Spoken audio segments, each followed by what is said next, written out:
नमस्कार, मैं अरुण के शर्मा, एनालिस्ट वन थॉट्स। आज बात करेंगे राहुल गांधी और मोदी जी के विषय में। राहुल ने मोदी साहब को कहा कि भाई साहब, ये खोखले भाषण देना बंद कर दीजिए और आपका खून कैसा है जो सिर्फ कैमरों के सामने ही गर्म होता है और ऑफ द कैमरा आपका खून ठंडा हो जाता है और दिमाग गर्म रहता है। तो पीएम का वीडियो भी शेयर किया उन्होंने और ये सवाल पूछा कि आपने आतंकवाद पर पाकिस्तान की बात पर भरोसा क्यों कर लिया? क्या पाकिस्तान भरोसे लायक है भी? कांग्रेस नेता राहुल गांधी ने मोदी साहब से 3 प्रश्न किए। आतंकवाद, पाकिस्तान के बयान और राष्ट्रपति डोनाल्ड ट्रंप के भारत पाकिस्तान के बीच मध्यस्थता के दावे पर राहुल ने अपनी पोस्ट एक्स में पूछे गए सवालों के साथ पीएम मोदी के राष्ट्र के नाम के संबोधन का वीडियो क्लिप भी जोड़ दिया और मोदी जी उसमें यह कहते सुनाई दे रहे हैं कि पाकिस्तान की तरफ से जब यह कहा गया कि उसकी ओर से आगे कोई आतंकी गतिविधि और सैन्य दुस्साहस नहीं दिखाया जाएगा तो भारत ने उस पर विचार किया। राहुल ने एक्स पोस्ट पर लिखा कि मोदी जी खोखले भाषण देना बंद कर दीजिए। सिर्फ इतना बताइए, आपने भारत के सम्मान से समझौता कर लिया या नहीं किया? और 3 प्रश्न दाग दिए। आतंकवाद पर आपने पाकिस्तान की बात पर भरोसा क्यों किया? क्या कारण है? इसके पीछे छिपा रहस्य क्या है वो तो बताओ। आतंकवाद पर आपने पाकिस्तान की बात पर भरोसा क्यों किया? ट्रंप के सामने झुककर आपने भारत के हितों की कुर्बानी क्यों दे दी? और आपका खून सिर्फ कैमरों के सामने ही क्यों गर्म होता है? बाकी समय तो आपका दिमाग गर्म रहता है और खून बर्फ की तरह ठंडा हो जाता है। ये तो बताओ। तो बीकानेर में पीएम ने कहा, भारत ने साफ कर दिया हर आतंकी हमले की पाकिस्तान को भारी कीमत चुकानी पड़ेगी। तो वो कीमत क्या है ये भी तो बताओ। हाफिज सईद को छोड़ देना उस कीमत में शामिल है या नहीं? और हमारे NSA डोभाल साहब का बेटा पाकिस्तान में बिजनेस करता है, वो भी शामिल है या नहीं वो भी बता दो। और ये कहा पीएम ने बीकानेर में कि मेरे रगों में खून नहीं, गर्म सिंदूर बह रहा है। तो जसोदा बहन पूछती है पलटकर, हे मेरे पति परमेश्वर, जब मेरी शादी हुई थी और यही मांग भर के मैं आपके घर पर आई थी, तो यही आपका खून जिसमें आज सिंदूर दौड़ रहा है, मुझे लगता है उसमें बर्फ दौड़ रही थी, ठंडा हो गया था। राहुल गांधी का ये बयान पीएम मोदी के गुरुवार को राजस्थान के बीकानेर में दिए बयान के बाद आया है। पालना इलाके सभा के दौरान पीएम ने कहा कि पाकिस्तान भारत से कभी सीधी लड़ाई नहीं जीत सकता, इसलिए आतंकवाद को भारत के खिलाफ हथियार बनाया गया है। पाकिस्तान एक बात भूल गया कि अब मां भारती का सेवक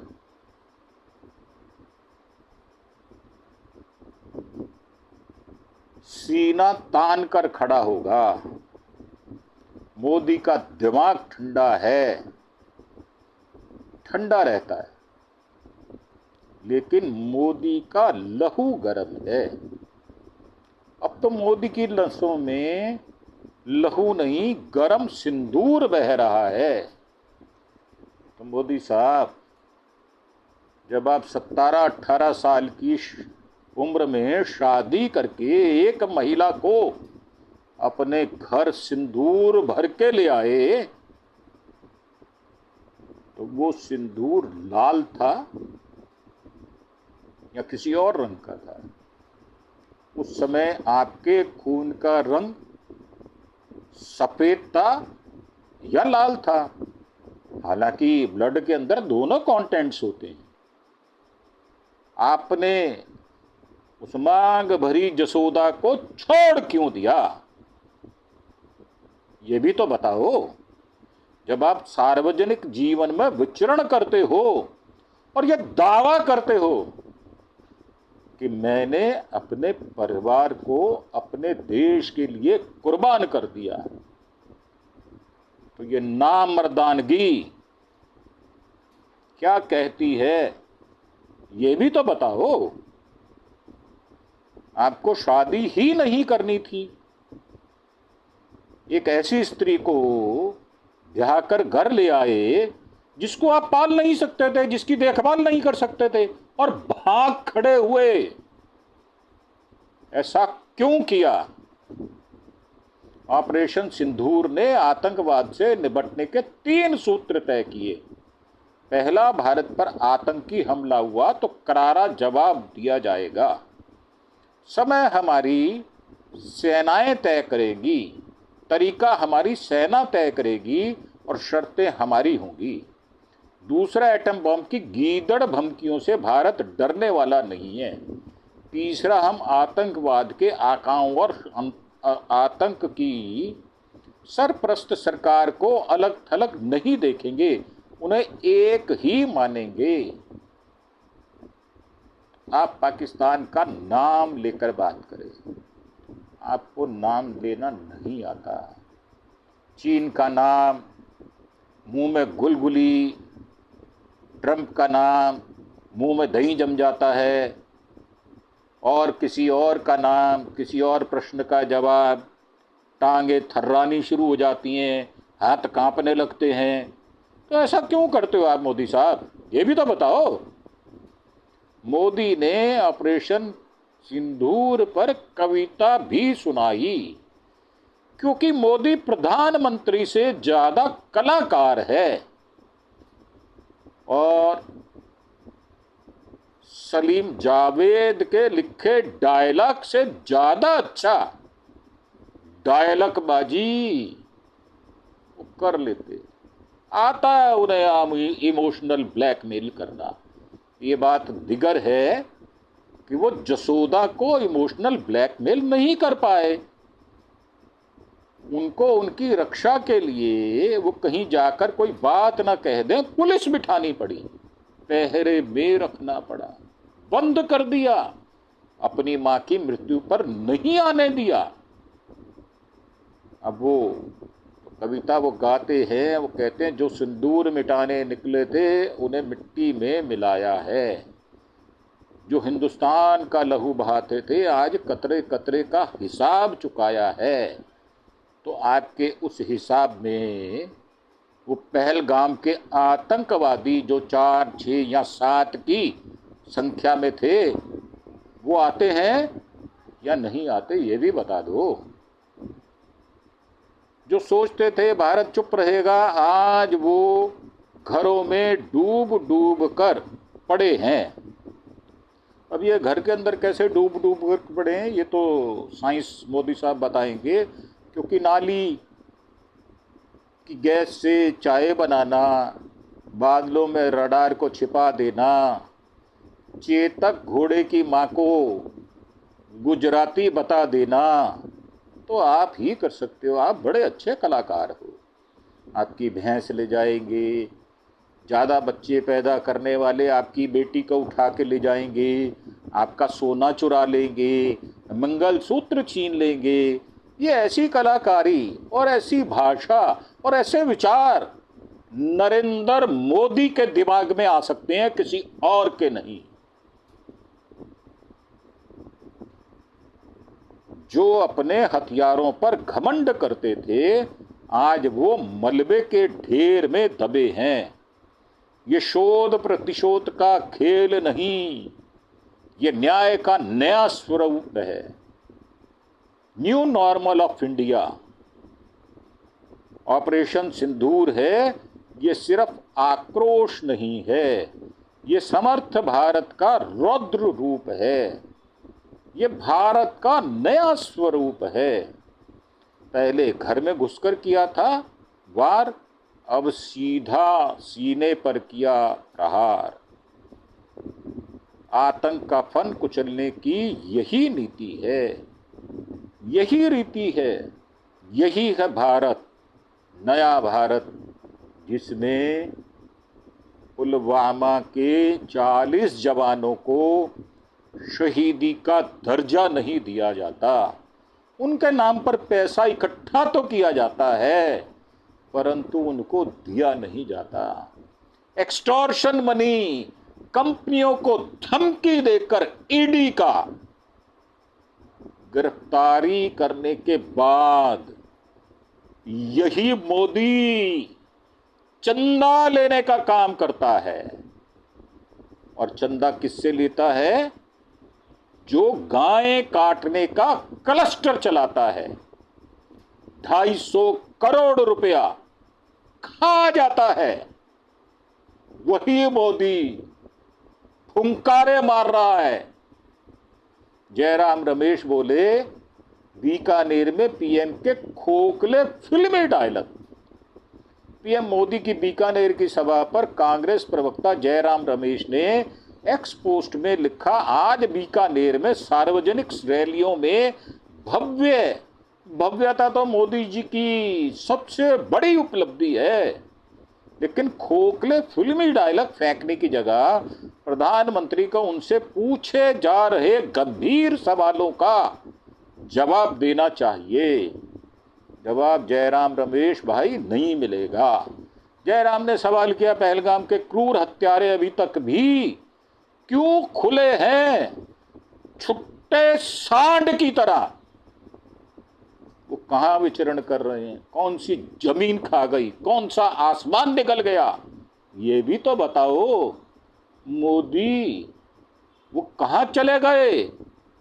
कुछ रिपोर्ट्स के मुताबिक ये आतंकी बीते 18 महीनों में पुंछ, गगनगीर और गुलमर्ग में आतंकी हमलों के लिए जिम्मेदार थे। पीएम मोदी ने किसी भी सर्वदलीय बैठक की अध्यक्षता क्यों नहीं की और विपक्षी दलों को विश्वास में क्यों नहीं लिया? तो जयराम रमेश भाई, आप प्रश्न पूछते हो और प्रश्न ऐसे जो तीखे वार लिए हुए होते हैं, इसलिए नहीं की अध्यक्षता, नहीं करेंगे। क्या उखाड़ोगे आप? ये भी तो बताओ। रमेश ने कहा कि पीएम मोदी ने 22 फरवरी 1994 के सर्वसम्मति से पारित प्रस्ताव को दोहराने और इसे अपडेट करने के लिए संसद का विशेष सत्र क्यों नहीं बुलाया, जबकि ऑपरेशन सिंदूर के दौरान चीन पाकिस्तान के बीच गहरी साठगांठ स्पष्ट थी। आप पिछले 2 हफ्तों में राष्ट्रपति ट्रंप और विदेश मंत्री रूबियो के अमेरिका भूमिका पर बार बार किए जा रहे दावों पर चुप कैसे बैठ गए? ये भी तो बताओ।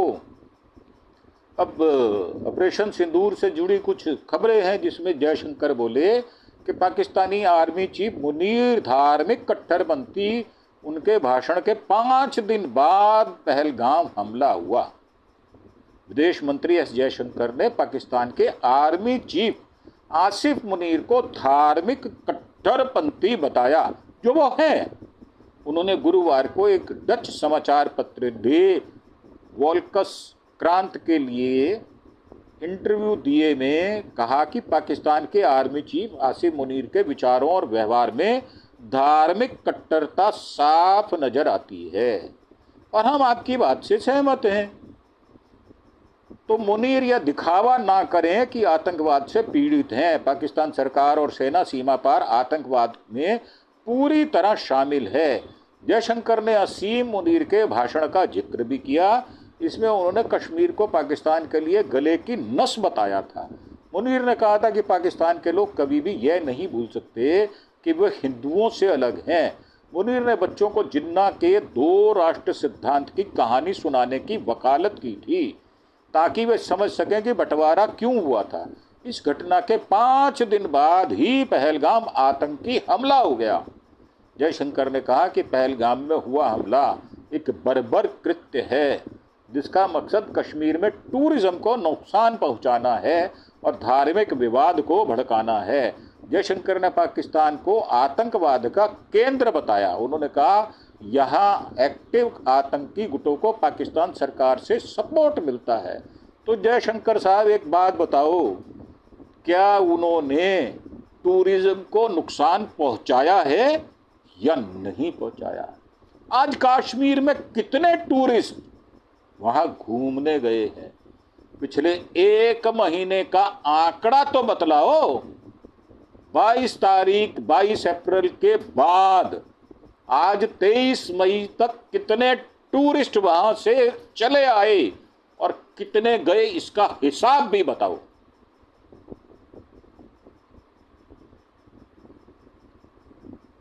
असीम मुनीर ने 16 अप्रैल को पाकिस्तानी प्रवासियों को भाषण दिया था। इसमें उन्होंने कश्मीर को गले की नस बताने वाला बयान दिया था। इसी के 5 दिन बाद पहलगाम हमला हुआ था।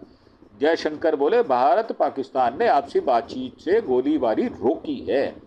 नीदरलैंड की मीडिया को दिए इंटरव्यू में जयशंकर ने कहा, भारत और पाकिस्तान के बीच गोलीबारी और सैन्य कार्रवाई रोकने के लिए सीधी बातचीत हुई थी।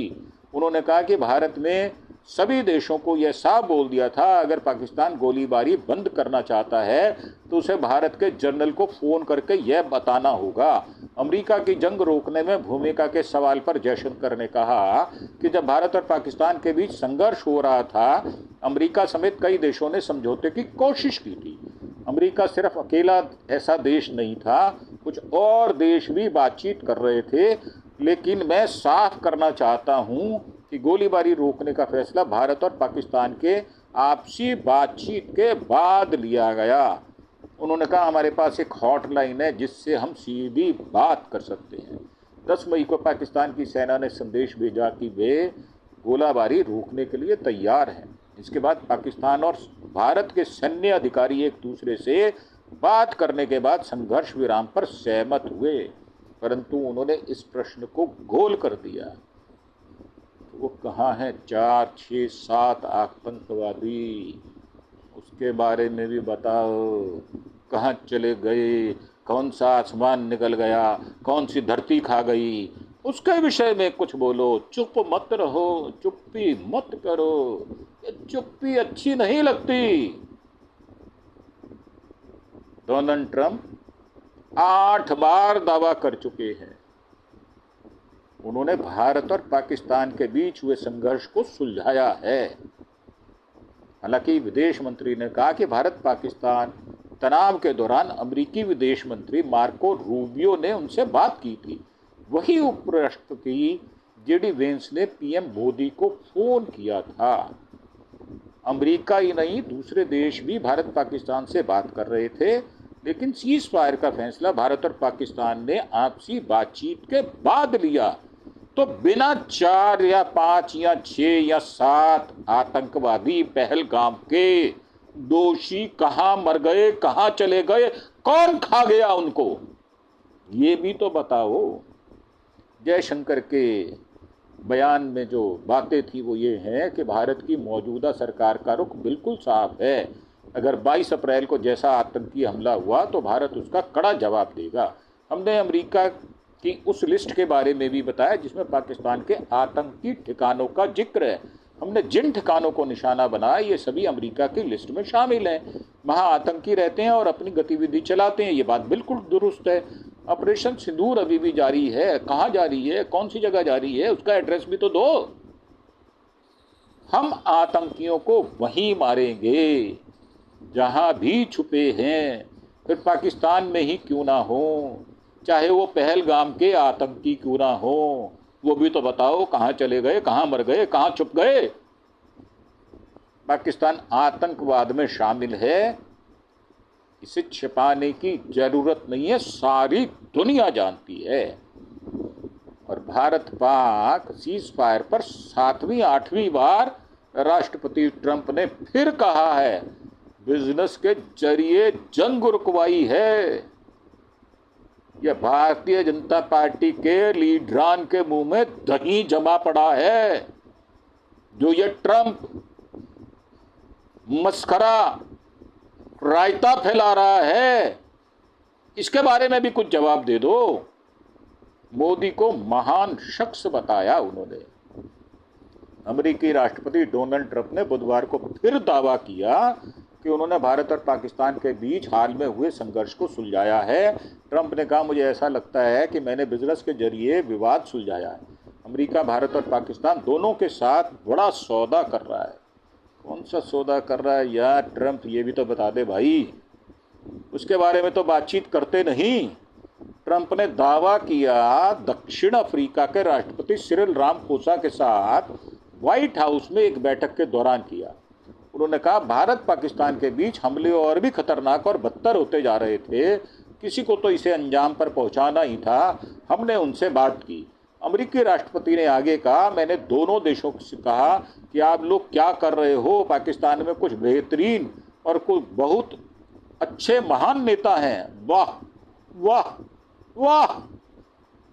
इस पर दक्षिण अफ्रीका के राष्ट्रपति ने कहा कि कॉमन फ्रेंड मोदी हमारे भी दोस्त हैं। फिर ट्रंप ने कहा वह एक महान शख्स हैं। भारत और पाकिस्तान के बीच 10 मई को सीज फायर हुआ था। ट्रंप ने सोशल मीडिया एक्स पर सबसे पहले इसकी जानकारी दी थी। इसके बाद से बार बार दावा करते रहे हैं कि उन्होंने भारत और पाकिस्तान के बीच तनाव को सुलझाने में मदद की। हालांकि 15 मई को उन्होंने कहा था, मैंने दोनों देशों के बीच मध्यस्थता नहीं कराई, सिर्फ मदद की है। और अब तक जो 6 दावे उन्होंने किए हैं सीज फायर पर, पहला बयान 10 मई को, भारत पाकिस्तान के सीज फायर के लिए राजी हो गए। मैं दोनों देशों को कॉमन सेंस समझदारी से भरा फैसला लेने के लिए बधाई देता हूं। उन्होंने भारत और पाकिस्तान को एक तराजू में तोल दिया। उसके बाद 11 मई को कश्मीर मुद्दे पर हल निकालने की कोशिश करूंगा। तीसरा 12 मई को मैंने भारत पाक के बीच परमाणु जंग रोकी है। 13 मई को चौथा सीज फायर के लिए बिजनेस का इस्तेमाल किया। 15 मई को सीज फायर नहीं कराया, सिर्फ मदद की है। पलटी राम, अरे पलटू राम, ओ मस्खरे ट्रंप, कुछ तो बता, कैसे रुकवा दिया? मैंने दोनों देशों के बीच मध्यस्थता नहीं कराई, लेकिन मैंने मदद की है। मैं ये नहीं कहता कि मैंने किया है, लेकिन ये पक्का है पिछले हफ्ते भारत पाकिस्तान के बीच में जो हुआ मैंने उसे सेटल करने में मदद की है। 16 मई को फिर बोले भारत पाक न्यूक्लियर और मैंने रुकवाया है। ये वार कैसी वार थी, ये तो बताओ। दोनों देशों के बीच हालात बहुत गंभीर हो गए। अगला कदम क्या होता आप जानते हैं, एन वर्ड यानी न्यूक्लियर वार। मैंने दोनों देशों को जंग रोकने के बदले उनके साथ ट्रेड करने का प्रस्ताव रखा था। भारत ने अमेरिकी राष्ट्रपति के दावों का खंडन किया था। भारत पाकिस्तान के साथ सीज फायर को लेकर अमेरिकी राष्ट्रपति के दावों का खंडन कर चुकी है। 13 मई को विदेश मंत्रालय ने साफ कहा था भारत को जम्मू कश्मीर से संबंधित किसी भी मामले पर तीसरे पक्ष की दखल अंदाजी मंजूर नहीं है। पर ट्रंप कहता है तू कौन, मखाम का। विदेश मंत्रालय ने 13 मई को ट्रंप के 2 दावे नकारे थे, कश्मीर पर मध्यस्थता और सीज फायर नहीं तो ट्रेड। अब पहलगांव के 15 दिन बाद पाक पर एयर स्ट्राइक किया गया। 22 अप्रैल का ये वाकया था और आतंकियों ने 26 टूरिस्ट की हत्या कर दी थी। महिलाओं और बच्चों के सामने पुरुषों को सिर और सीने में गोली मारी थी। घटना के दौरान प्रधानमंत्री मोदी सऊदी अरब में थे। दौरा बीच में छोड़कर देश लौट आए और कैबिनेट की मीटिंग बुलाई थी। अब 7 मई की रात 1:05 पर सेना ने पाकिस्तान और पीओके में 9 जगह एयर स्ट्राइक की। 25 मिनट में 9 आतंकी ठिकाने तबाह कर दिए और 100 से ज़्यादा आतंकी ढेर कर दिए। इसी के साथ हम इस एपिसोड को समाप्त करने की आपसे आज्ञा चाहते हैं और एक प्रार्थना करना चाहते हैं कि यदि आपको हमारी प्रस्तुति अच्छी लगती हो और इसमें आप कुछ ऐसा जान सके हों जो सच्चाई के करीब हो या सच्चाई ही हो, तो अपने दोस्तों के साथ ये वीडियो आपको अच्छा लगता हो तो लाइक और कमेंट अवश्य करें। नीचे कमेंट बॉक्स में जाएं और अपने विचार प्रकट करें। भले ही आप हमारा विरोध करें, हमसे भिन्न विचार रखें, परंतु आप अपने विचार नीचे कमेंट बॉक्स में रखें जरूर और दोस्तों के साथ इसको शेयर करें अगर आपको अच्छा लगता है। हमारे चैनल अरुण के शर्मा एनालिस्ट वन थॉट को आप सब्सक्राइब अवश्य करें। आपका एक सब्सक्रिप्शन हमारे लिए बहुत मायने रखता है। हम मेहनत से आपके लिए ये वीडियो बनाते हैं। अगर आपको अच्छा लगे तो एक सब्सक्राइब अवश्य करें। हमें लगेगा यह हमारी मेहनत का इनाम या फल है। इसी के साथ आपका धन्यवाद। Thank you. जय हिंद, जय भारत।